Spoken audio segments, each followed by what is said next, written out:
Okay, I think we'll begin.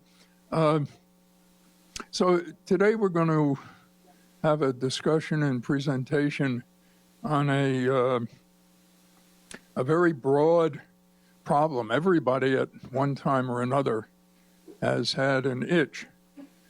So I've always been interested in the origin of words, so I looked up this. And what I found, yeah. Oh, you all know why you know what bridge that is? You don't? Do you know? That's the most famous bridge in the world. That's the Brooklyn Bridge. If you ever go to New York, you should walk across the Brooklyn Bridge, preferably with a date, because it's truly one of the more romantic experiences, and it doesn't cost a penny. And there are two very nice restaurants. Now, why would we put up a bridge for something like this? It's because this whole course is sort of, this is sort of the logo. And the idea that what we're trying to do is to connect science and medicine, sort of basic, reductionist, molecular, cellular, et cetera, the sort of stuff that goes on all around us here. And there's a big gap. Most people who know a lot about one thing know little about the diseases, and often the reverse is true. So what we try to do here is to sort of take major health problems and take advantage of the extraordinary faculty here on both sides of the bridge. Now, these gentlemen whose pictures were there, in those days you could walk across the catwalk while they were building it, and ladies used to go across in long gowns and have their picture taken. So symbolically, we're all doing the same thing, although you don't wear long gowns, but we're out on a catwalk. And so the idea is to learn as much as you can. This isn't a medical school lecture where you're going to be quizzed on everything that's said. It's really ideas. And you're encouraged to interrupt, and at the end to ask questions, and don't hesitate. The best professor I ever had told me that the person who doesn't ask the foolish question is the fool. So I looked up the origin of the word pruritus and itching. Pruritus is Latin, and I couldn't find out what it means in Latin. But in Old English, they introduced the word itching, and what it meant was an urge. So it's an urge to scratch, but we use it far more often in terms of I'm itching to go see the Brooklyn Dodgers play in Ebbets Field again, or whatever you're itching to do. So it's an urge to do something or want something. But it's interesting that itching has its origin in urge, and for patients, itching is linked to the urge to scratch and to relieve the sensation. Okay, so we, whenever possible, begin by presenting a live patient who kindly comes and briefly explains what the nature of their illness is as related to this topic. And several years ago, one of the postdocs said, that's one of the great things about the course because it puts a human face on a disease, and it doesn't matter whether you're a molecular biologist or a surgeon, it still is the same. So we're very fortunate that Mark Ghani, who is a physician and part of the NIDDK liver group here at Einstein, I almost said, at the NIH, has been kind enough to bring one of his patients who he's going to briefly interview, and you can ask questions. And this is a gentleman who has a disease which is characterized by rather severe itching. Thanks, Win. So maybe I could ask Mr. Rivas and his nephew, Mr. Borino, to come up. And so while they're coming up, the disease that Mr. Rivas has, as Dr. Arias has told you, is called primary biliary cirrhosis. And itching is a predominant feature of it. In fact, 20, 30 years ago, itching was probably one of the predominant presenting symptoms, occurring in about 2/3 of individuals. Fatigue is the other common symptom present in this condition. So I'll let Mr. Rivas tell you a little bit about his symptoms. So, Mr. Rivas, could you tell us when you first started to experience symptoms related to your condition?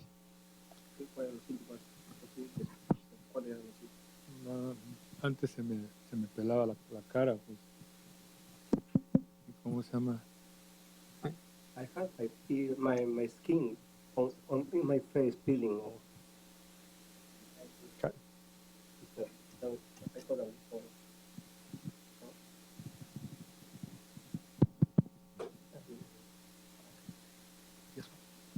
Okay, at the beginning, the skin of my face started peeling off. Sí, y me picaba pues los brazos y la espalda. My arms and back was itching big time. Okay, and was your itching worse in the morning or the evening, or it was not different? All the time. En la mañana, peor en la mañana, en la tarde o en la noche. Todo el tiempo, mamá. About the same all day long. The same all day long. And when you itched, did you itch enough to break the skin? Cuando le picaba usted, ¿era suficiente como para romperle la piel? ¿Rajarse la piel? No. No. No. But you also complained of something else as well on your skin. Usted me dice que fue otra cosa más en su piel, ¿no? You noticed your skin changing. Usted notó un cambio de color. Oh, sí. Yes. Yes. So his skin was also changing color, it was getting darker, and also getting a little thicker. Estaba más oscura estaba. It was getting dry. And could you tell us a little bit about how severe the itching was? ¿Nos puede decir usted un poco de cuánto severo era la picazón? Bueno, estaba más o menos un 8, pues. Well, he's saying that between 10 to 1, it was up to number 8. That was that severe, though, itching. So as you can well imagine, we don't have very good scales to measure itching. So it's mostly very subjective what patients report. So what he's saying is that on a scale of 0 to 10, using his own, internal scale, he reports it being an 8. So fairly bad for him. Did you have to say something, Mr. Marino? Well, I think that the treatment here in NIH by the doctors and the staff helped him big time. When he when I brought him on 2007, and it's 2014 now, and you see him right here with me on unstable conditions, thanks to all the dedication and the treatment that he's being offered and giving, I think that is making a big difference. And I guess that's why we are here to show that, here people in the clinic are doing a job that is really helping. And he's to prove. He's a living proof. So maybe we could talk a little bit about, does anyone have any questions for Mr. Rivas? Oh, do you mind showing your, so you can see here where his skin's a little darker, and if you're up close, you could see what we call lichenification. So the skin becomes thickened, something more like elephant skin, especially if you rub your hand on it. And that yeah. So it's a reactive change. But does anyone have questions about his itching that you'd like to know? Yes? So, Mr. Rivas, they would like to know how debilitating it was. How much did it affect your life, the itching? La señorita quiere saber qué tan debilitador es eso, cómo le afectaba su movimiento, su vida, esa picazón, lo molestaba bastante. Yes, it was. And can you tell us in what way? Did it, ¿De qué manera lo puede decir? Me picaba. ¿O de qué manera lo molestaba? Me Haciendo estaba que picando. Tenía que estar sobando. I had to come to my arms all the time, scratching them. okay. And did it affect his sleep, his ¿Y work? para dormir o trabajar? Para dormir un poco. So at night time to sleep, yes, it was a problem back then. 2007. Okay. Yes, ma'am?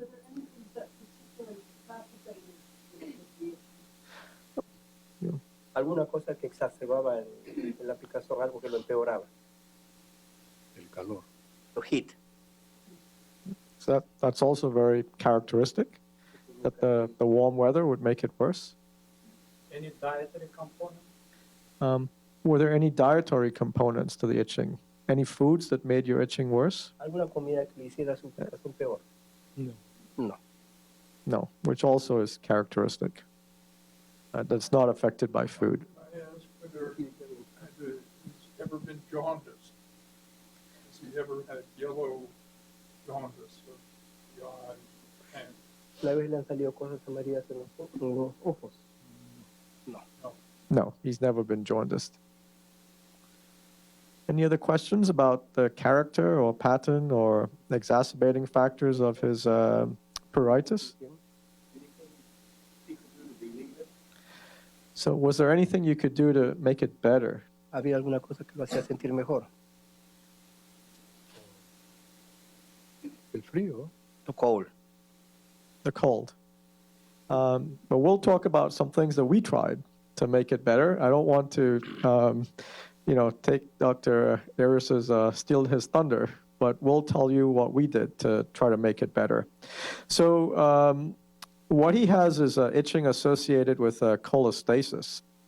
This is due to elevated bile acids because of the condition that he has, due to T-cell mediated destruction of the intralobular ducts, or the small bile ductules. This is a characteristic feature of the condition that he has. So the first approach that we took was to use a bile acid sequestrant called cholestyramine. And the usual dose for this is to start at 4 grams and try to work up to 16 grams. So we tried him with cholestyramine. And can you ask Mr. Rivas to tell us whether the cholestyramine helped? These were the packets that are like sand that we gave him. This is what it's like. Sí. Yes, it did. Yes, it did. No, but did it help his symptoms? Ayudó con los síntomas. Sí. Yes. Yes, it did. But there was a problem that he experienced, right? Could he? ¿Tuvo problemas al tomarlo? Algo le hizo. Bueno, sí me hizo bien, pero mucho me restringía, ¿no? Yeah, I have major constipations all the time. Right, so that's characteristic of the cholestyramine. It makes one constipated. That limits the amount of dose that you can give to patients. Also, it's really like drinking sand. It's not very palatable. So the most he could ever tolerate was 8 grams, so 2 packets. So we had to try different strategies because that wasn't working. So the next thing we tried was a drug called rifampicin. And that was the second drug we tried. Did that help you, Mr. Rivas? The rifampicin? Which one was that? He may not remember. This was 7 years ago. But I'll tell you, we tried rifampicin, 150 milligrams twice a day, and that had no effect whatsoever. So the next drug in the algorithm that we go through was, there's some, with regards to the pathogenesis of this condition, I've alluded that perhaps elevated bile acids and in the skin particularly, and irritation of the nerve endings could be a particular explanation for why patients get itching. The second explanation is that perhaps there is overstimulation of opioid receptors. So one strategy was to use opioid antagonists. So we tried an oral one called naltrexone, and initially started him on 25 milligrams and then increased it to 50 milligrams. Now, did the naltrexone help you? ¿Me ayudó qué? Con su estado. Oh, sí. Yes, it did. So naltrexone was the one drug that actually gave him the most improvement. And because of that, we actually pushed the dose up to 75 milligrams. And he was taking that for about 5 or 6 years. And it's only within the last year that we discontinued it. And the reason for discontinuing it was because his symptoms began to improve. He complained of less itching. And also he was taking many other medications, and he was beginning to have drug interactions. So we actually stopped that. And then he was put on prednisone. Now, prednisone is not the standard therapy for the condition that he has. The standard therapy is ursodeoxycholic acid, but he wasn't responding to ursodeoxycholic acid. His liver biopsy was very consistent with the diagnosis of primary biliary cirrhosis, but some patients may have an overlap condition where they can have autoimmune biliary bile duct destruction. So we put him on that thinking that this may help, because his blood tests weren't improving on the urso, and he was still very symptomatic. So we put him on prednisone 10 milligrams for a period of 2 years. And can you tell us if the prednisone helped, Mr. Rivas? La prednisona solamente me da mucho apetito, ¿no? Pero Well, it opened up my appetite to begin with.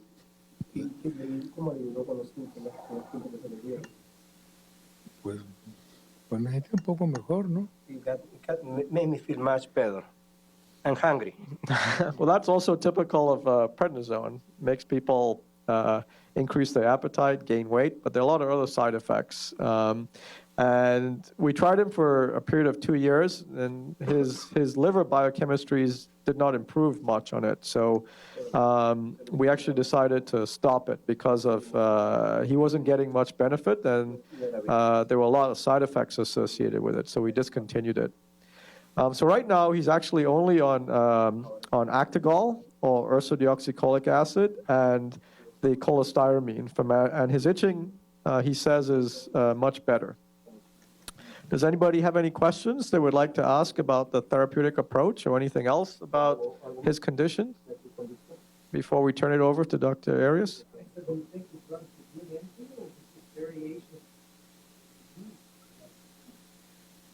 So if we use objective measures, there was a minimal improvement from the medications. Typically with these drugs, what you see is normalization or significant improvement in the alkaline phosphatase and gamma-glutarate transferase, the two biliary enzymes. He had maybe about a 20 to 30% improvement, which is not much. Also, his transaminases, that's the serum alanine aminotransferase or aspartate aminotransferase, did not improve significantly, and they're still elevated. He also had 2 liver biopsies, which continued to show bile duct loss and bile duct destruction. So all the objective data suggests that there's not much improvement in his disease. Subjectively, though, he does report improvement in his symptoms. Okay, I think Mark. Oh. Scale 0 to 10, what would be now? On a, I think we should. 0. Okay. All right. Thank you very, very much for coming. It's very muchas gracias. Let me take. turn this one off. Yeah, I guess we. Yeah. Okay. All right. Thank you very much, Mark.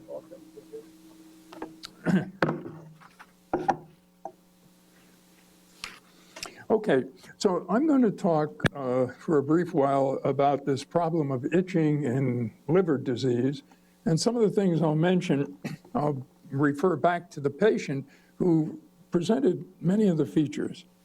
And then Mark Hoon is going to speak. Mark is a tenure-track investigator in NIDCR.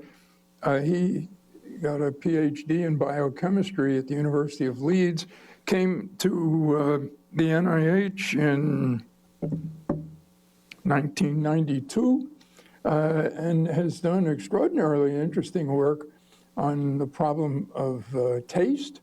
And then there's a remarkable article in Science, which we put up on the website that you can refer to, on the cells and circuitry for itch response in mice. That was published in 2013. By the way, all the PowerPoints, background, and everything else are available to you hopefully before each session on our website. Okay, so I've got a disclaimer because much of the data that I'm going to show you is from the group of Ron Udi Elfrink, who is at the Academic Medical Center in Amsterdam. And the two key references are on the bottom of the slide, and they're also on the website, the whole papers. Ronald was a fellow with us many moons ago at Albert Einstein, and we muddled a lot. One of the things we were thinking about is what causes this itching, which can become extremely severe in people with liver disease. And we made a few observations, and that has sort of piqued my interest through the years and followed through. But most of the data I'm going to show you. So I'm going to talk a little bit about the signs, the symptoms, who gets itching with liver disease, some clinical observations that point toward possible mechanisms. That's the bridge business. The current treatment has been discussed a little bit. We'll comment about it. Mechanisms, old and new, and some new therapeutic considerations. And then Mark Hoon is going to discuss in more detail the really neurobiology of itching. Now, pruritus and liver disease itching is quite varied, and as was pointed out, it's kind of subjective. But in many diseases, including this one, primary biliary cirrhosis, the itching can be really severe. Now, the patient has very significant pruritus, and as you could see, he's scratching, and a lot of the secondary changes mean it's been going on for a long time. But there are even patients in whom it's infinitely worse. There's one patient reported in the literature with liver disease who would not have had a liver transplant for the disease, at least at that time. But the pruritus was so severe, so refractory, so disruptive, that a liver transplant was actually performed, which cured the process. So the pruritus can be severe. It's usually worse at night. People often describe it as like an animal under the skin, and they kind of dig. So they excoriate, meaning they have local bleeding from, and there's little relief with rubbing, and lotions help a little, not much. Most itching doesn't involve the palms and the soles of your feet, but itching in severe liver disease can, and that's a real disability. Often it's unaffected by sleep. People will be exhausted, fall asleep, and still continue to itch. So who gets it? Well, not everybody with liver disease. And the reason why I asked this patient whether he was ever jaundiced is because this is precisely the circumstance under which the itching is severe. This is a very important clinical observation. I'll explain why. So when people have conventional hepatitis, acute hepatitis, A, B, C, et cetera, pruritus is not usually a part of that picture, at least not a significant one. When people are deeply jaundiced due to a complete obstruction of the bile duct, say with a cancer of the pancreas or something, when there's a complete obstruction to bile flow, itching is usually not present, and if it is, it's very mild. So when does it occur? It occurs in diseases where there's incomplete biliary obstruction. Now, the biliary tree starts way up at the hepatocytes with the small branches, which then come together and ultimately form the common bile duct that delivers bile into the intestine. That tree can be affected by different diseases that partially obstruct and reduce the flow, but there still is some flow of bile. Or there are diseases that affect the liver cells themselves and the secretory processes that contribute to bile. And so what often happens is people, such as this patient, may have pruritus for years. And before dermatologists, for example, knew about primary biliary cirrhosis, they never thought of liver disease. Now, any patient who itches a great deal, particularly a premenopausal woman, because it's more common in women than men, they're immediately referred to a gastroenterologist or liver doctor because it's PBC. It also occurs in pregnancy. In pregnancy, there's a curious syndrome. Like in the beginning, women have often vomiting, feel upset stomach, hyperemesis gravidarum, vomiting while you're pregnant. And then by the second or third trimester of pregnancy, they often begin to itch, not jaundiced. And a very small proportion of them become jaundiced due to obstruction of bile, this cholestasis process. And the amazing thing is that within 48 hours after the birth of the baby, if not sooner, it all disappears. A very important clinical observation. So these are the entities. And if you look at up at the top, what that cartoon is, those are the way two liver cells come together. Those dark lines are tight junctions. So it's the apical domain of two liver cells that come together that make a tube. And the tube is like a capillary, and that's the smallest branch of the biliary system. There are millions of them. And then they connect down into the secondary and tertiary branches, and then finally the big duct that takes it all into the duct. So there are diseases that affect the canalicular membrane. BRIC and FIC stand for benign recurrent intrahepatic cholestasis, an incredible disease where people get episodic, severe itching, some usually jaundice, and then for reasons we really don't understand, it goes away and then it recurs and the liver remains morphologically normal. FIC is progressive familial intrahepatic cholestasis.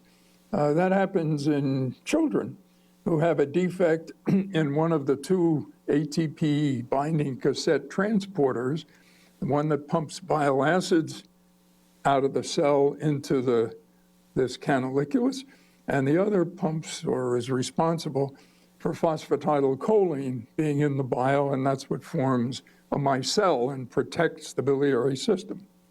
Then there are many hormones. During normal pregnancy, the secretory capacity of the liver is reduced by about 40%. But, I mean, you never know it because there's a huge functional reserve unless something else is going on. Some women, when they take estrogen-containing oral contraceptives, develop this itching and even jaundice effect. And there are many drugs that have this effect. Some have morphologic features, some don't. It's a serious problem. And it also occurs in alcoholic patients, and it's not uncommon in chronic hepatitis B and C to have this itching syndrome, although rarely is it anywhere near as severe as what I described or even what the patient describes. Now, a little further down in the biliary tree, you have the first, that red circle. That's where primary biliary cirrhosis is. That's an immune mechanism, we think, T-cell mediated, as pointed out, that affects the smaller branches, but not all of them. So the pipeline is reduced substantially. That's very important. I'll explain why in a moment. And then there are some other diseases, including ones involving scarring, sclerosing of the bile duct, and even biliary atresia, which is a disease predominantly in newborns. It's a misnomer. It's not really, well, some of it is atresia, but for the most part, it's incomplete. The thing that all these have in common is incomplete biliary obstruction. Now, we got to go to a little bit of physiology. You recognize the cartoon as the liver, the canaliculus, and then those next four boxes there are the small bile ducts, and then there's the intestine. Now, many compounds that are secreted by the liver are reabsorbed and recirculate. The classic one are bile acids. Bile acids come from cholesterol, which is converted to bile acid in the liver. It's the major way of getting rid of cholesterol in the body. And bile acids are a detergent that facilitate fat absorption, and they do a lot of other things. They're signaling molecules. We're going to come back to that. So 85% of the bile acids that are secreted are reabsorbed in the terminal ileum. When you eat a meal, bile acid's sitting in the gallbladder contracts, it goes in, it emulsifies the food, and when the bile acids get down to the ileum, they're reabsorbed. And that cycle goes on every time you eat. If you eat 6 times a day, the enterohepatic circulation keeps up with it. It's really quite an amazing phenomenon. Now, bile acids are not the only thing that have enterohepatic circulation. Many drugs do. And years ago, Elfrink and I had some studies to suggest that some drugs, like one chlorpromazine, which was very commonly used in those days, we showed has a big enterohepatic circulation, and we tried to argue that was the reason why people had cholestasis, because the drug never went away. Whatever went through kept coming back and kept causing problems. That may still be true, but we don't know. Now, when there is a disorder, cholestasis means bile secretory failure. And it could be at the level of the canaliculus, the finger-like thing in the cartoon where these transporters are. It could be at the level of the small bile ducts and the bigger ones, like in PBC. The net effect is there's reduced biliary secretion into the intestine. Now, when that happens, it's sort of like a partial obstruction in certain areas of the liver, and components of the bile gain access to the blood. We don't really know how it happens. There's some evidence it goes through the liver cell back, depends on what the substance is. In others, it goes between the cells because the tight junctions become leaky. But one thing is clear, that the plasma level of these substances that would be secreted goes up, not the bile pigment. Now, why aren't these people jaundiced? They're jaundiced because the bile pigment is not recirculated. It's a waste product. You probably know it comes from the degradation of heme. So once it's in the intestine, the bugs convert it to water-soluble bilinogens, and it's gone. There is no enterohepatic circulation. And so people can have big time, and there's about a 10-fold capacity to excrete the bile pigment than is used, a 10-fold excess. It's a safety valve. So you really have to have substantial liver disease and something like PBC in order for people to become jaundiced. And that's a bad prognostic sign. But in all these other conditions, pregnancy and whatnot, you get the picture. It's like a gradation that occurs. And in all of those circumstances of incomplete biliary obstruction, most of them, the people are not jaundiced, but they are itching. And that is what I said leads to sometimes clinical detours before you get to someone who recognizes this. Now let's talk a little about the intrahepatic cholestasis of pregnancy.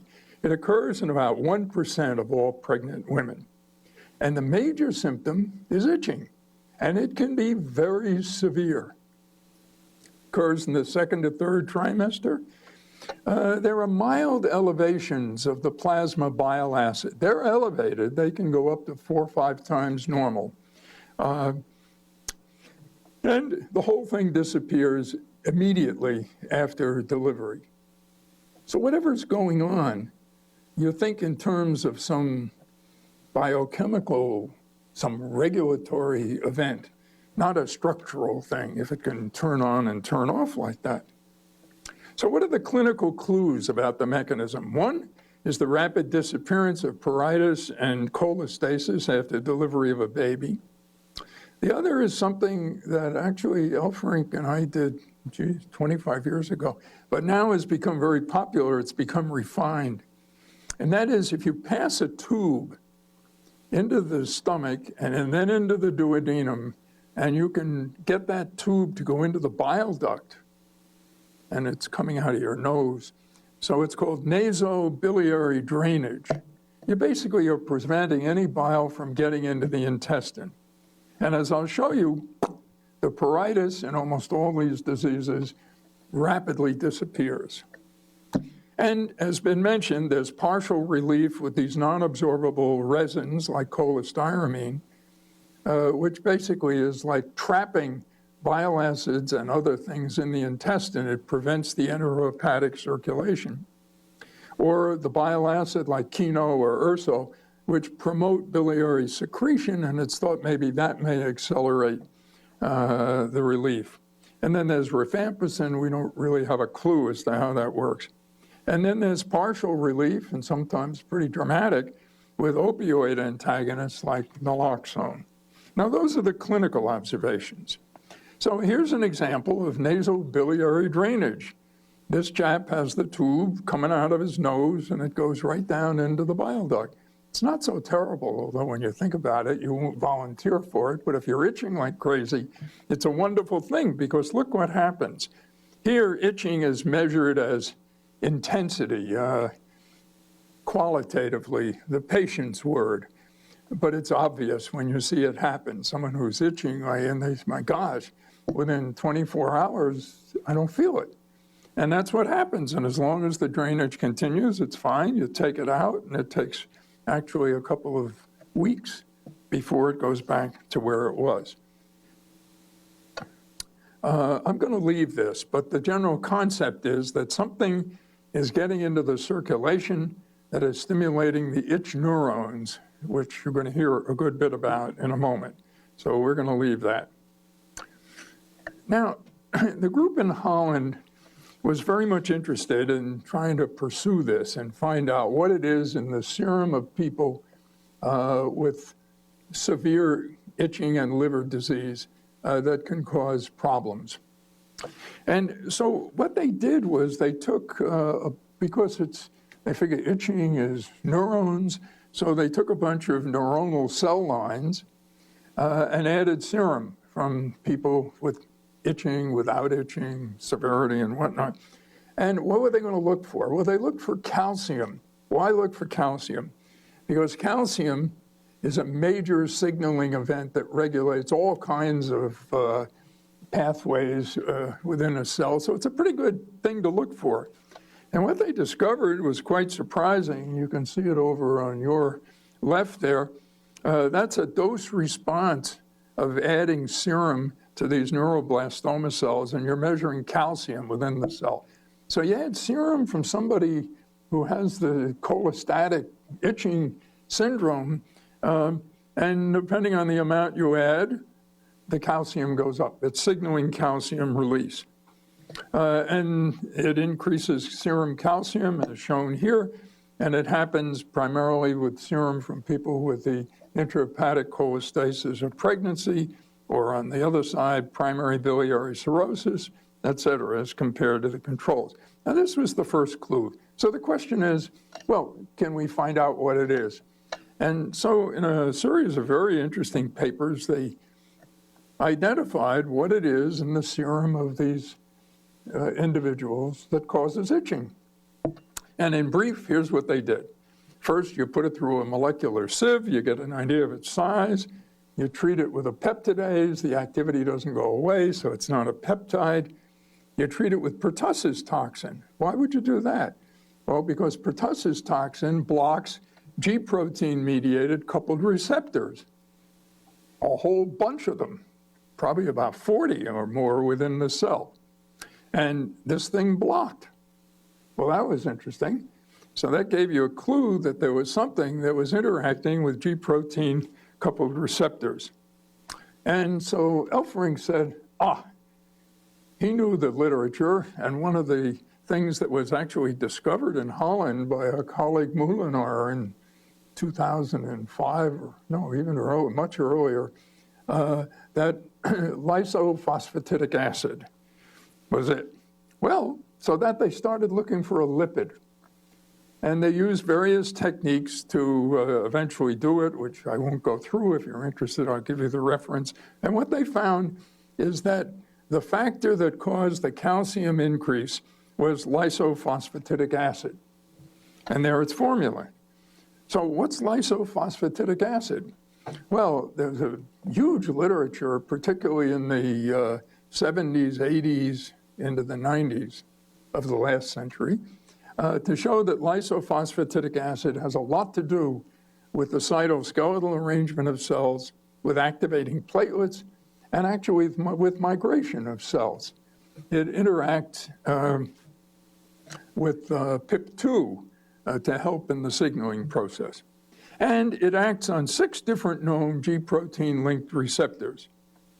An important role in neuropathic pain was present in the literature at that time. And then more recently, there were descriptions of reprogramming gene expression in afferent nerve endings. Well, that all sounded very interesting. So how does lipophosphatidic acid, how is it made? Where does it come from? Well, it comes from phosphatidylcholine, which is over on the far side, which is then acted upon by 2 enzymes, LCAT or phospholipase A2, which then splits the molecule to form lysophosphatidylcholine. And then there's an enzyme, Autoxin, that splits off choline, and that's how you get lysophosphatidic acid. So they decided they'd look in the serum of patients who had pruritus. ICP is the intrahepatic cholestasis of pregnancy. So these were 13 women who really were itching very seriously, and they measured lysophosphatidic acid, which was increased in their serum, modestly, statistically significantly, but they persisted. So what's Autoxin? Autoxin is a phospholipase D, I showed you, which splits to form phosphatidic acid. And it was first described as being overexpressed in several cancer cell lines where it promotes motility, metastases. If you knock it out, mice don't develop properly. There's impaired angiogenesis and neuronal development. Where is it? Well, there's some disagreement about it, but it seems to be that it is expressed in hepatocytes. It certainly is in the sinusoidal endothelial cells. Those are the cells that line the blood supply within the liver that feeds into the hepatocytes, and in fat cells. And there are a couple of reports in the literature that people with chronic hepatitis have increased amounts of Autoxin actually circulating in their blood. So they measured a toxin by a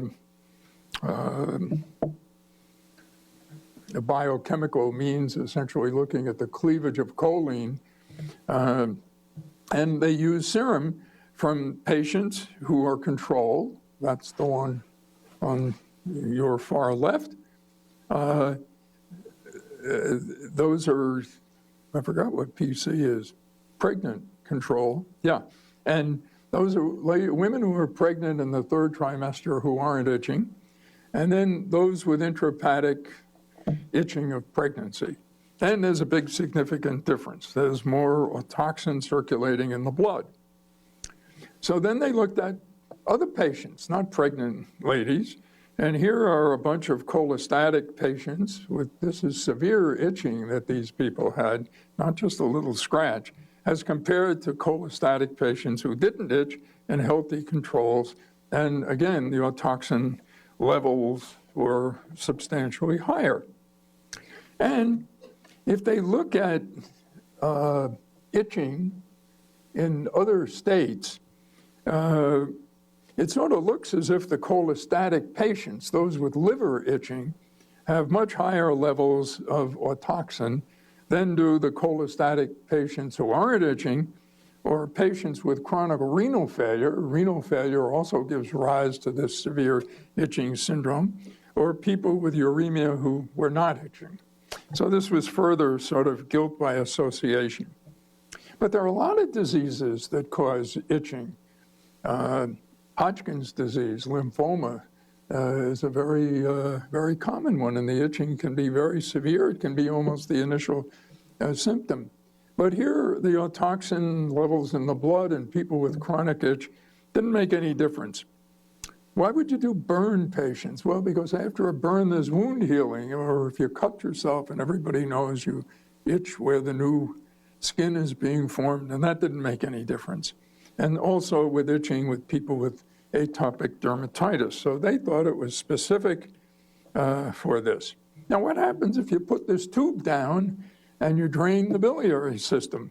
And here, those patients with itch, they symptomatically improved, and associated with it, there was a 50% decline in the serum Autoxin levels. Well, can you correlate itching with these blood levels? Well, they tried. Their measure of itching is subjective. That's the best that we have. So you see that by itching intensity, it seemed to correlate with the serum Autoxin levels, but certainly not with the bile acid levels, which are the ones on your right. Now, other people have described varying degrees of correlation of bile acid levels and different bile acids, a whole bunch of them, with itching. So this isn't necessarily the end of the line for it. So then they tried, can we reproduce this in animals so we can have something we can work with? And they developed a very, I thought, ingenious, when I was visiting and saw this. They put a magnet under the siliconized magnet in the paw of a rat mouse. And the mice are in a cage, one at a time, and the cage is surrounded by a magnet. So every time the mouse does something, you get a tracing. And that happens mainly at night. So most investigators don't want to sit there in the dark trying to figure out if a mouse is scratching or not. Let the machine do it. And it works. I'll show you a tracing of it. So they then took some Lysophosphatidic Acid, various amounts, injected it subcutaneously, and looked at what happened, the number of actual scratches that take place every 15 minutes. This is not molecular science. And as you see, there's a dose-response curve.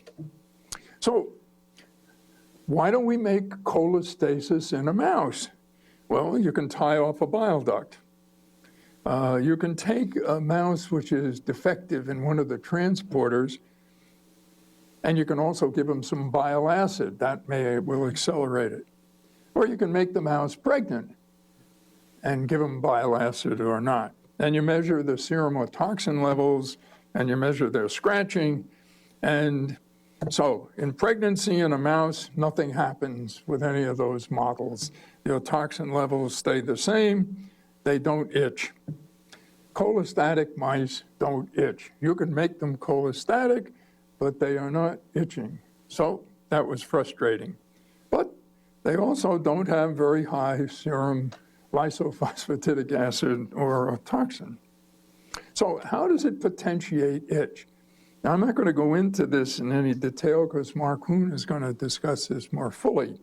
But it is of interest that the itch receptors, a family of them, and some of the factors that activate those receptors experimentally and directly, as you'll see, very much participate in the neuronal response that is manifested as itch.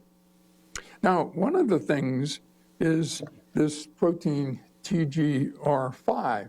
Now, TGR5 is essentially a bile acid receptor, and it's present in macrophages, endothelial cells, and so forth. And as I told you, bile acids do a lot of signaling. They're not just there to emulsify fat in the diet, and we could have a whole session on it.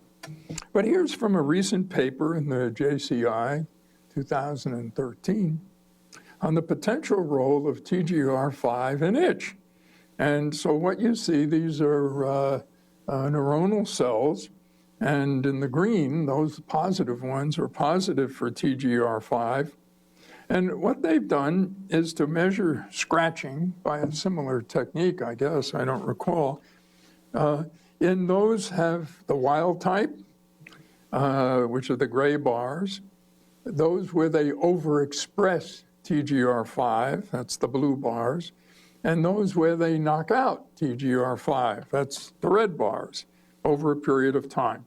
So you see on the far left, when no bile acids are given, you overexpress TGR5, and the scratch index in the mouse goes up.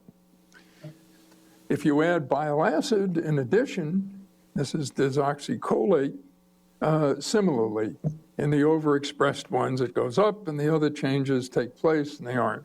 At any rate, they argue that localizing TGR5 to the neuron, it interacts with a whole cluster of parts of the itch receptor signaling mechanism, and that's what those circles are, which Mark is going to talk about. So there are a few more clinical observations that come along, and this is a very interesting thing because, you know, like with much of medicine, information comes from both sides, and it's not only from one. So one is that nasobiliary drainage in pruritic cholestatic patients rapidly develop a decline in their serum lipophosphatide LPA to normal. That was reported last year. The oral resins had a minimal effect. In PBC patients, the bile acid can reduce pruritus, and there's one report suggesting that the LPA and Autoxin levels fall. But of interesting is that the Lysophosphatidic acid levels in pregnant women with cholestasis rapidly decline to normal after delivery of the baby. So what does all this mean? What has been suggested is this kind of a mechanism. We have on one side the so-called cholestatic bile ductule. That's the very small bile duct. That's where the process is, whatever it happens to be. And something goes from there ultimately into the circulation, factor X, which then interacts perhaps in the hepatocyte, or certainly could be in the sinusoidal endothelial cells, to activate autoxin transcription and expression and secretion, and the blood level goes up. When that happens, lysophosphatidic acid is formed, and lysophosphatidic acid downstream signals into nerve receptors and stimulates the response that we identify as itch. But there's got to be more, because there are situations where the lysophosphatidic acid or the autoxin can be very high, and yet people aren't itching. So it's argued that at least in liver disease, there's got to be some cofactor that comes to augment this process. Now that cofactor could very well be bile acid. And if in fact TGR5 is present in these sensory neurons, and the bile acids are elevated, they don't have to be too high, or maybe it's a specific bile acid. We just don't know. But this is the state of the art at the moment. So what do they conclude? The hypothesis is that in cholestasis, autoxin locally, we're not sure where locally is, generates lysophosphatidic acid, which potentiates itch signaling through LPA receptors at nerve endings of itch fibers in the periphery. And that other factors, perhaps bile acids acting through TGR5, may also play a role in initiating or potentiating this.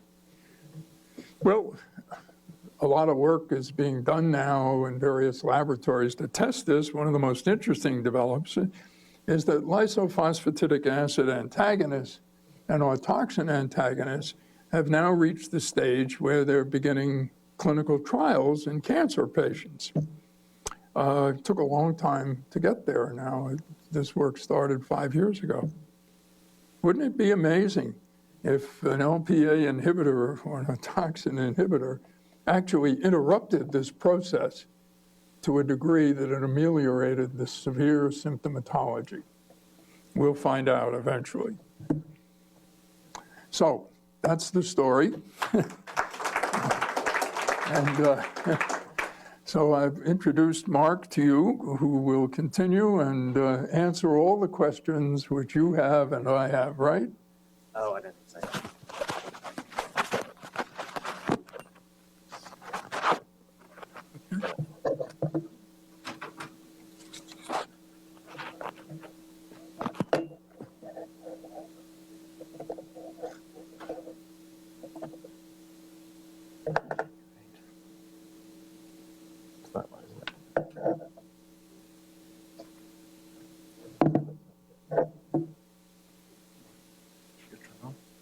Is it switched on? I hope so. Can you hear me? Yes, you can hear me. Okay, good. So I'm not sure which one I should point at. I guess I can go over here. Okay, so this wasn't my title. This was actually the title from Win.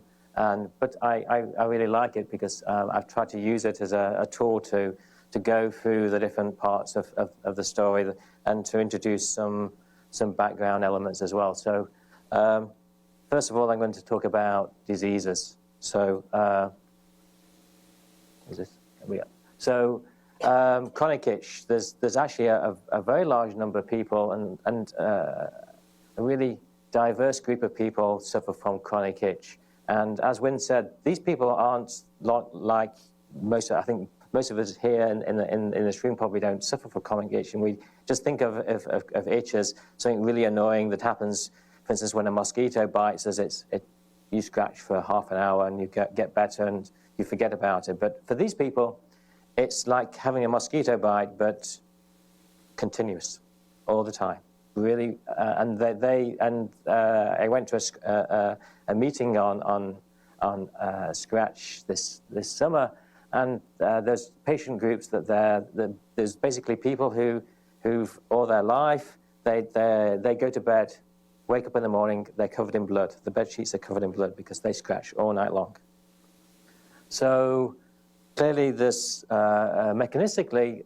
I've grouped these together. So the first group are clearly people who have various skin conditions, and there's clearly a large number of different skin conditions, including ones like this, which are genetically controlled. And then there's other conditions, like, for instance, some of us will have had infections from various types of fungi, which again are incredibly itchy. Then there's this curious group that includes liver disease patients, but also includes a bunch of other diseases that seem to be systemic. For instance, some cancers, for instance, in particular, Hodgkin's lymphoma. A large group of patients now that now actually live that basically have non-functional kidneys. I heard in the summer that 85% of the people with kidney failure on dialysis have chronic itch, and 15% of that have a severe enough chronic itch that is life-changing. Other diseases like polycythemia vera also, nobody really understands why these people have chronic itch. There's also another group, which I've grouped together here, of people which have a variety of neurological disorders that also show pruritus. That's, as I'll go into in a moment, is perhaps mechanistically a little easier to understand. And I'd like to point this out, that chronic itch is somewhat similar to another condition that at least my group is very interested in, and that is chronic pain. So we've all heard of people with chronic pain. Not so many people have heard of people with chronic itch. But just like with chronic pain, people with chronic itch, there seems to be no biological purpose for this condition. It just seems to be self-driving, and there's really no endpoint for many of these patients. So I'm a sensory biologist, and I work with neurons, and so this is now my transition into the world of nerve cells. And I've started out by showing the end of a nerve cell. This is the end of the nerve cell that's found in the skin, and there's cells which are in the skin. Clearly, within the skin, there's resident immune cells as well.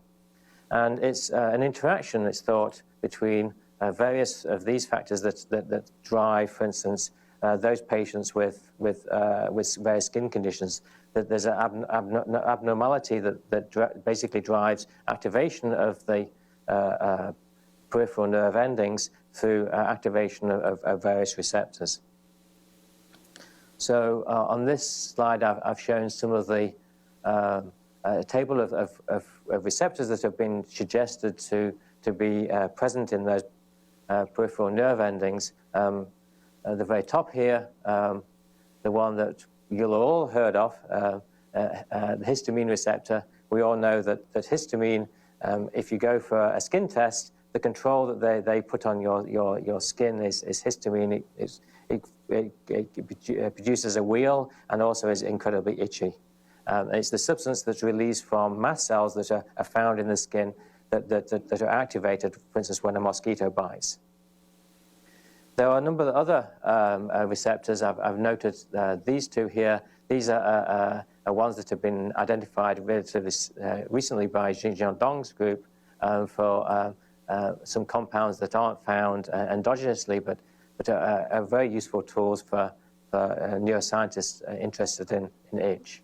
And then there's another class so these receptors up here are all G protein coupled receptors, but there's also a number of other receptors, in particular this one, a cytokine receptor for the interleukin 31. I'll come back to that if I have time a little later. So, as I said, this is the periphery. So these sensory neurons are remarkable cells. They're very different from any cell in the body. That they have their nerve terminals at the skin. They have this enormously long axon that stretches all the way to where the cell bodies are, and the cell bodies are found right by your spinal cord in the spinal column. So if you think of a giraffe that's trying to scratch its ear, then this can be several meters long. So these are remarkable cells. And the other end of the cell is found where it forms a contact, a synapse, and this is found in the spinal cord. And it's at this stage that the information from depolarization at this end of the cell is transmitted into release of neurotransmitters, which then cross the synapse and activate the next partner in the nerve pathway.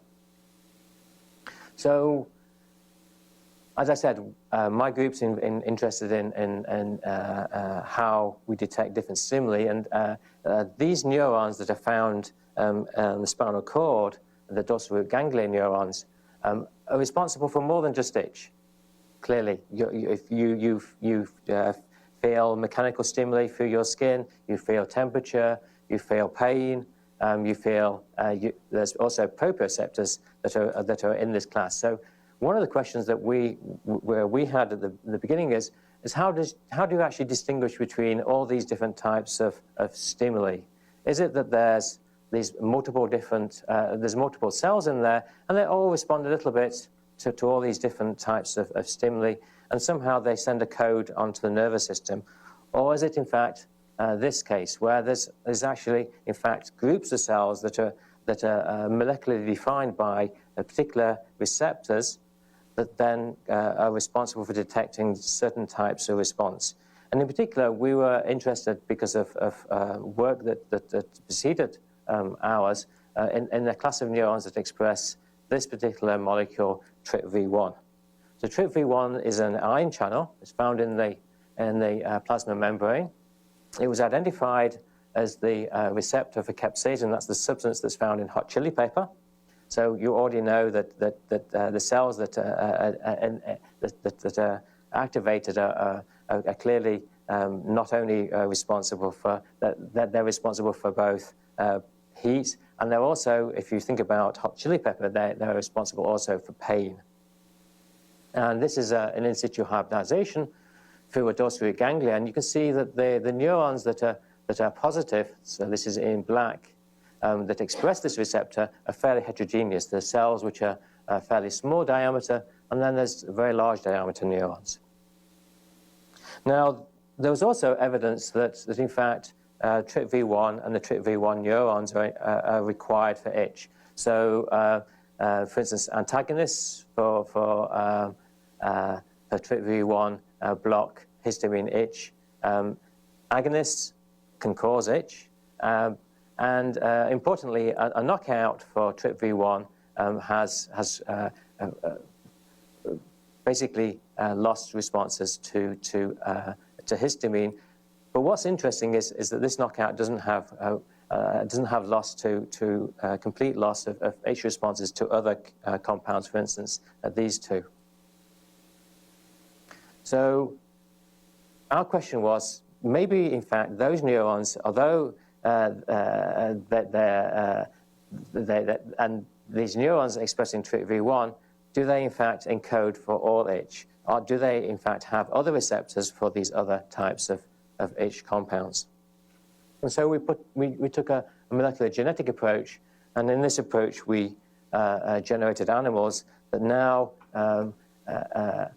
where we can express a transgene. So this is a promoter that's driving two transgenes, GFP, which is just to mark the cells, and then a diphtheria toxin receptor. So mice don't have a natural diphtheria toxin receptor. So if you inject normal mice with diphtheria toxin, they could care less. So if you drive specifically the human diphtheria toxin receptor in specific sets of neurons, you can eliminate just certain cells within the whole body.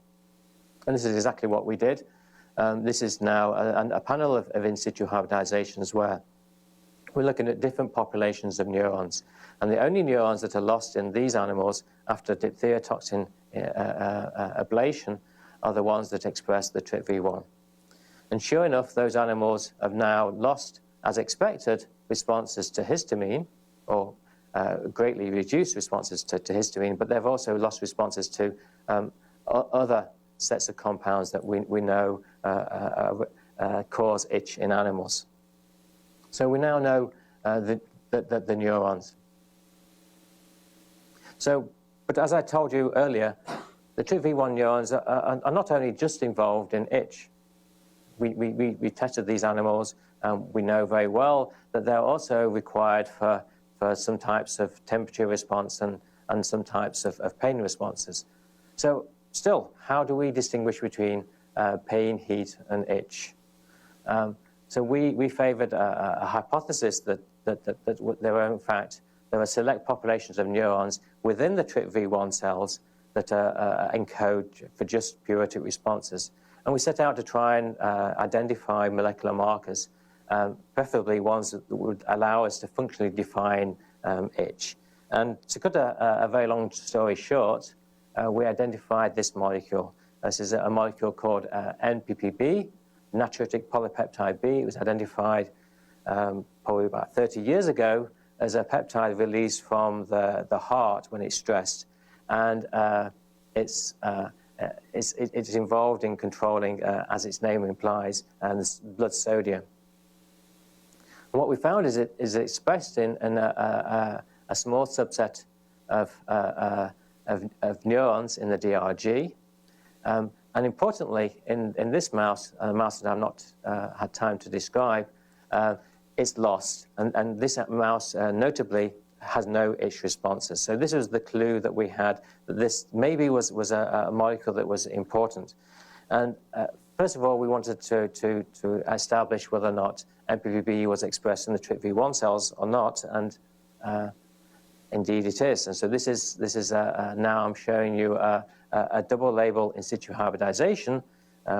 Over here you can see the cells which are expressing NPPB. In this lower panel, there's the cells that express TRPV1, and then this is the merged image.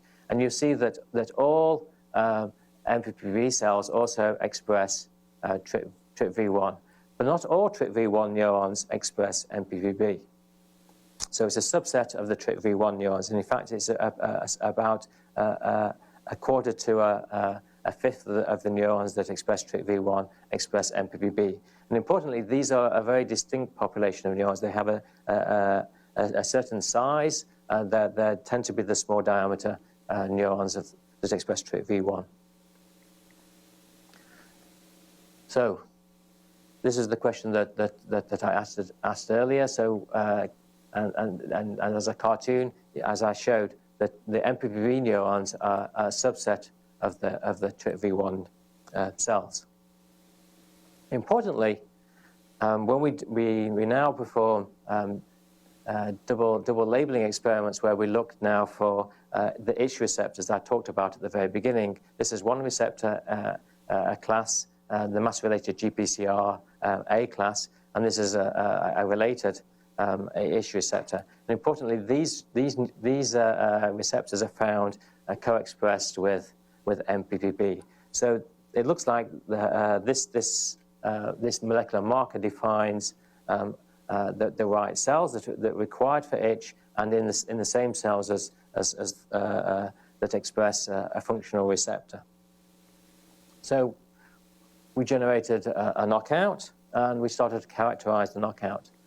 The first thing that we tested the knockout for was responses to a whole array of different somatosensory stimuli, so temperature, touch, painful touch, and proprioceptive responses. And these animals were completely normal. They had no defects at all. And remarkably, these animals have attenuated responses, almost complete loss of responses to all the pruritic compounds we could throw at them. So it looks like MPPB is a great functional marker of prurireceptors. Now, these class of molecules of which MPPB is a member are known to be molecules that are released from cells and cause activation of cells outside of themselves. And the peripheral neurons are packed full of a variety of different neuropeptides, including this compound CGRP, substance P, and another compound that we identified, neuromedium B. And these molecules are known to not only to be required at this end of the cell, but also are responsible for a variety of different responses that are found within the skin. So we all know that, for instance, when we have a cut, that around the cut there's a red swelling, and this is actually caused by release of CGRP, substance P, and neuromedium B from the end of the peripheral neurons, and this causes the extravasation and the swelling there. So the first thing that we did was inject MPPB into the skin, and unlike responses to these neuropeptides, we saw no responses at all. Now, when we injected MPPB into the spinal cord, we can now elicit responses just like for histamine injected into the skin. By injecting directly into the spinal cord, we could get itch responses in the mice. So, and then importantly, in the knockouts, we could also elicit scratch responses. So these knockout animals haven't lost their itch responses because of some developmental defect or some defect in their itch pathway, because we can regenerate it by injecting it directly into this region where this molecule acts as a transmitter. So this shows that MPPB is not only required, but is also sufficient for scratch responses. So how does this fit with what was known already in the field? So a number of years ago, Zhifeng Chen's group had shown that another neuropeptide was actually also required in this pathway. That they've shown that gastrin-releasing peptide receptor knockouts and ablation of the gastrin-releasing peptide receptor neurons basically ablates itch responses. And again, to make the story short, I'm going to show you the pathway that allows us to bring together what we found with what was already published. So the prurireceptors at the periphery that have their terminals in the skin release MPPB. This then activates a secondary neuron in the spinal cord that has the receptor for MPPB. This in turn, this neuron releases a gastrin-releasing peptide and activates a tertiary prurireceptor that has the gastrin-releasing peptide receptor. And this model makes four testable predictions. The first is that GRP induced itch does not require MPPB. Second, MPVB receptor neurons don't require GRP to induce itch. And third, the MPVB itch required the GRP pathway and cells, and then finally the GRP and the MPVB receptor should be in the same cells. So let's go through those predictions. The first is that GRP-induced itch does not require MPVB. So if we inject into the spinal cord GRP, this also causes itch. So does it require MPVB? So we have the knockouts. We can inject GRP into the spinal cord, and indeed, we see no effect of the knockout. Second, the MPVB receptor neurons, so we can actually ablate these neurons by injecting this conjugate, which kills specifically just the MPVB receptor neurons. So this is an in situ hybridization panel that shows that we can specifically eliminate the cells that express the MPVB receptor. You see this is in an untreated animal and following ablation. This is a very specific ablation because we don't eliminate the GRP expressing neurons. What's also very interesting is that this is a very specific ablation. As we'd expect, we eliminate histamine and MPVB-induced itch because we're basically cutting the pathway at this point here. But what's really very interesting is that when we analyze and we test these animals, we find that there's no effect on pain, on thermosensation, or on touch. So this is a very specific pathway. And as the prediction states, that the GRP-induced itch is not affected by ablation of these neurons because GRP is downstream of this neuron. And thirdly, if we now either block this receptor or ablate these neurons, we should also block MPVB itch. So again, we can ablate the GRP receptor neurons, and as was reported previously, this blocks the histamine-induced itch, it blocks the GRP-induced itch, and it also blocks the MPVB itch. And then finally, the GRP and the MPVB neurons should be co-expressed. So first of all, this is now an in situ hybridization in the spinal cord, which shows the expression of the receptor for MPVB and the GRP expression pattern. They're very similar, and indeed, when we perform the ablation with the MPVB saporin, we get a massive reduction in the number of neurons that express the GRP. And indeed, when we do double labeling, we can see co-expression of the receptor for the MPVB and the GRP. So this is the pathway for itch. And it's told us a number of important pieces of information. First of all, that this is a dedicated itch pathway, that it doesn't require, it's not required for pain, touch, or thermal responses. That's very useful for treatment because clearly, if you wanted to treat itch, you don't want to get rid of responses to pain. It also tells us another piece of useful information, and that is that there's two neuropeptides that are required for the itch pathway. There's not only MPVB, but there's GRP. And finally, our work and that of others is showing that, in fact, that at the periphery, there's selective populations of neurons that are just involved in responses to itch. Again, a hint to possible ways to treat these conditions.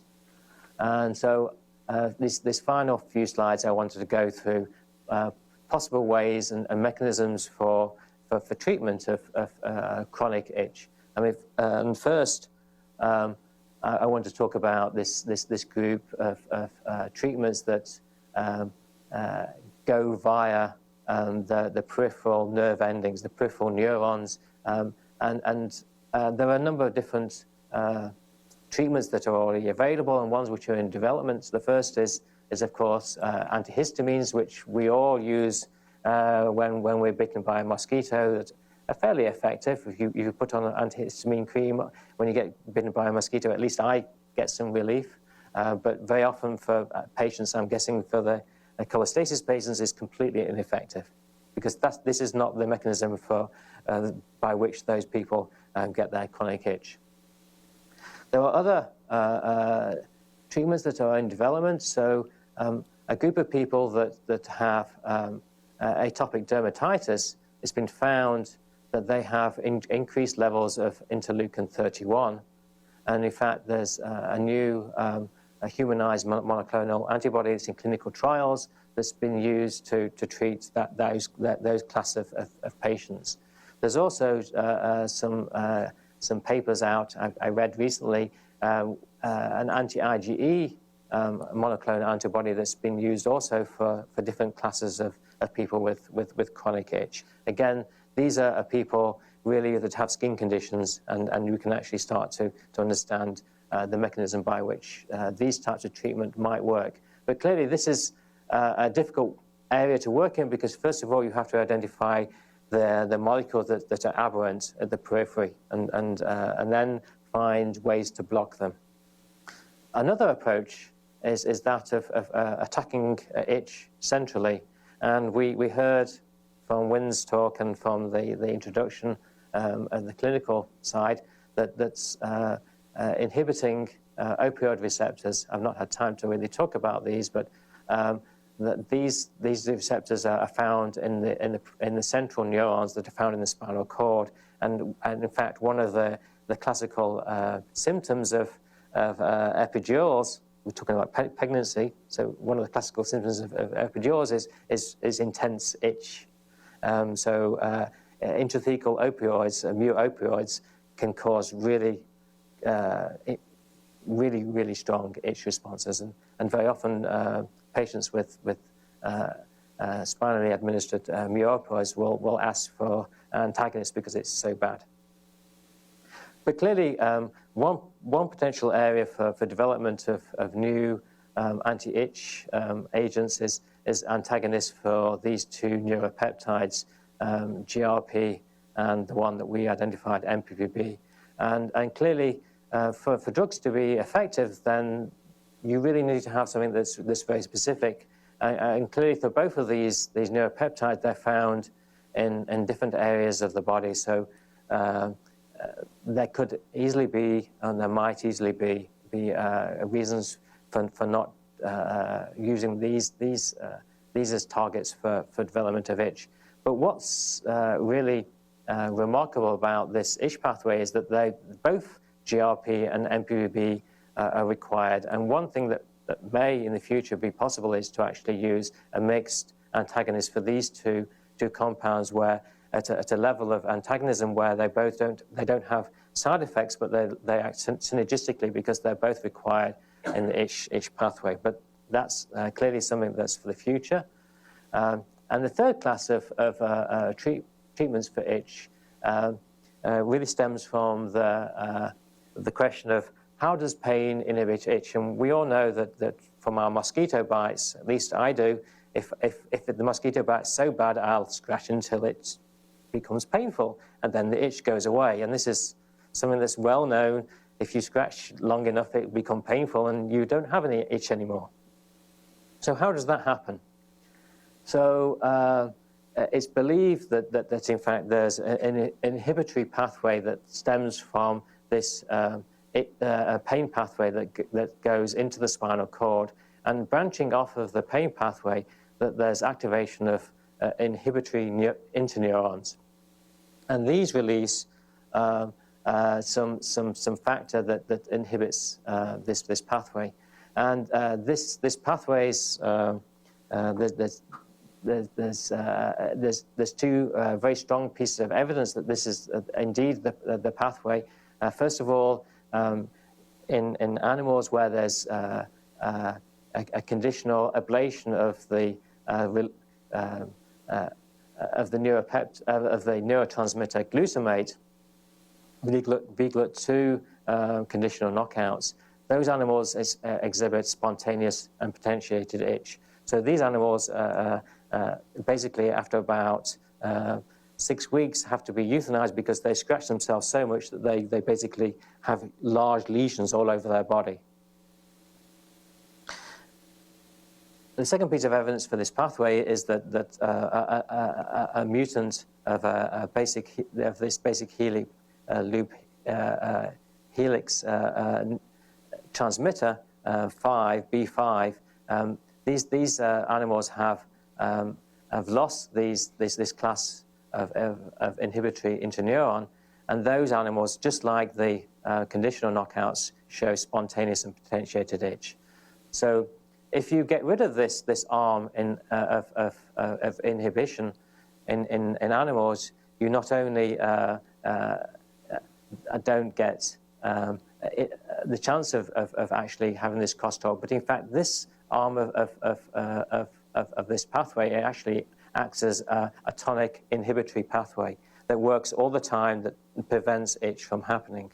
And this is a type of arrangement that's found in many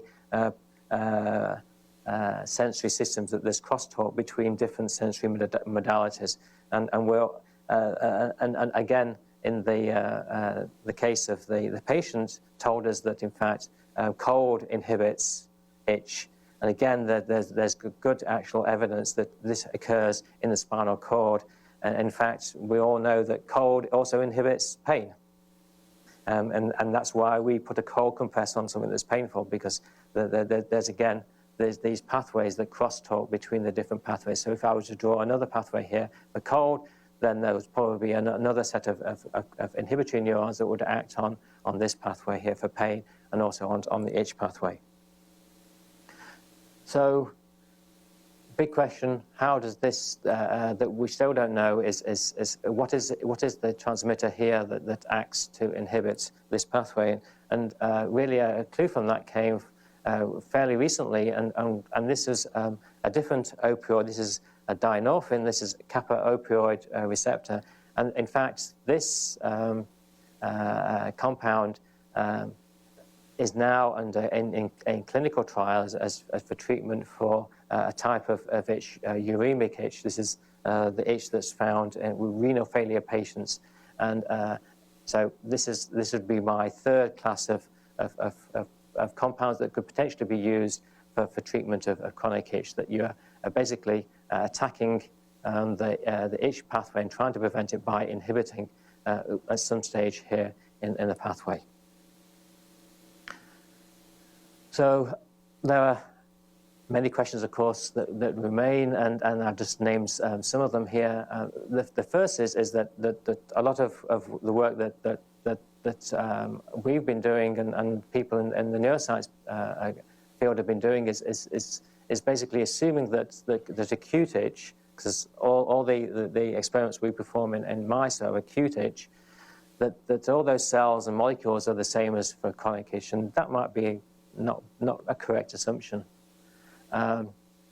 Secondly, an open question is are any of these, for instance, these systemic conditions where we can't understand what's really happening, is this through modulation of some intermediate part of the pathway? Are these akin to neuropathic pain? Is there a similar neuropathic itch that could account for those types of pruritus?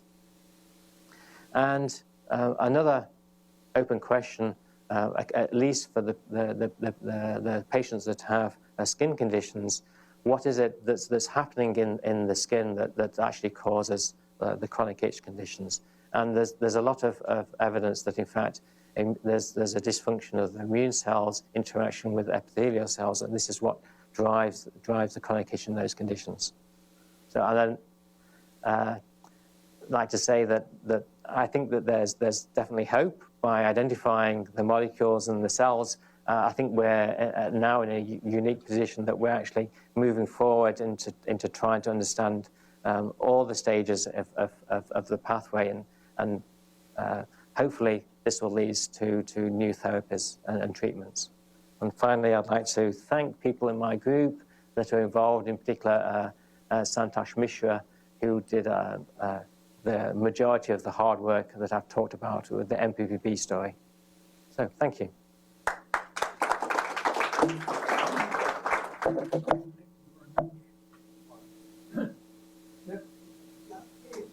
Speak loudly or repeat the question, because there are... I can also, if I can hear it. So in the sound, I don't know. in the knockout data, it looks like you had completely eliminated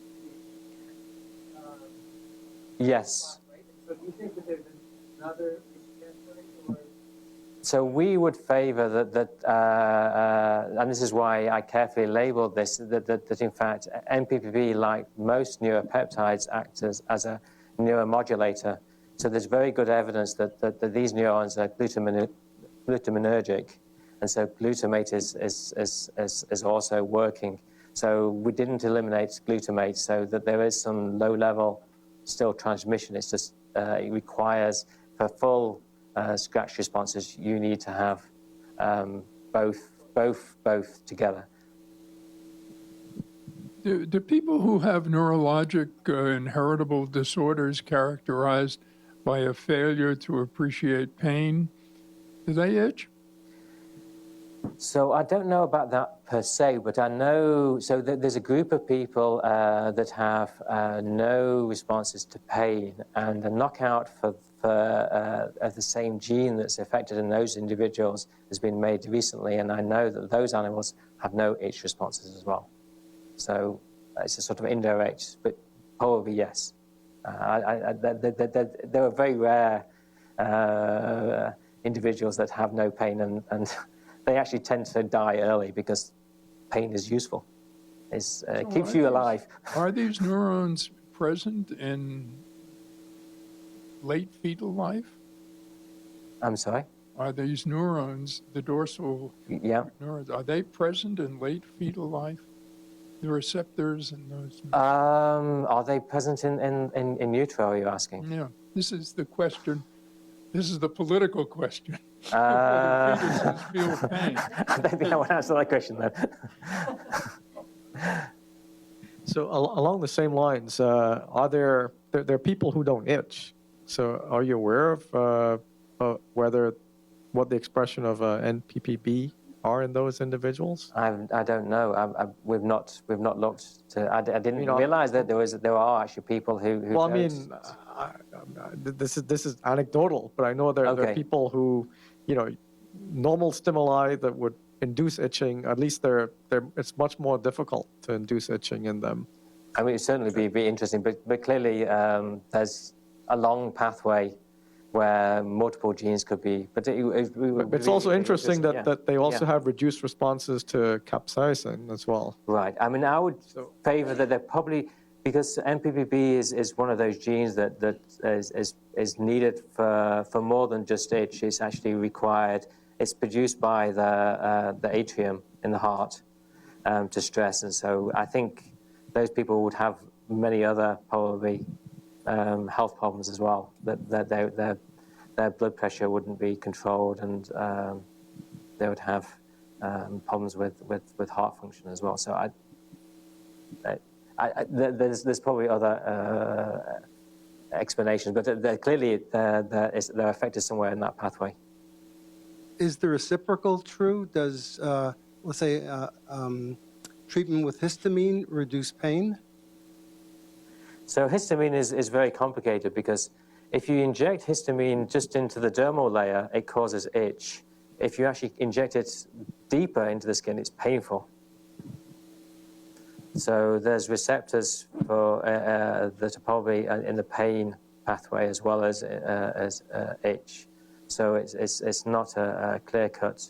So histamine is not a clean agent for determining itch. So chloroquine again is found in both and this is one thing that we've started to actually think about carefully, because a lot of people think that in fact the receptors are found in the peripheral neurons, but in fact there are. I mean, in the case of, for instance, insects biting you, in fact, if you think about that, the receptor is actually on the mast cells, because to all of us who are bitten by mosquitoes, when we're first bitten by mosquitoes as kids, we don't have a reaction. It's only after we've generated an IgE against the antigen in the saliva from the mosquito that we actually. So in that case, the receptor is really actually on the immune cell, and the immune cell then releases something that activates the neuron. So a lot of these questions are sort of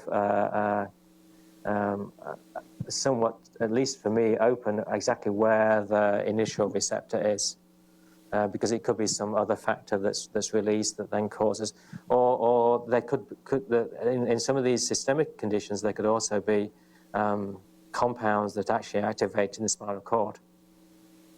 So, for instance, the treatment for cholestasis is with a compound that acts centrally. There aren't mu-opioid receptors, or at least at high levels in the peripheral neurons. They're predominantly found in the spinal cord.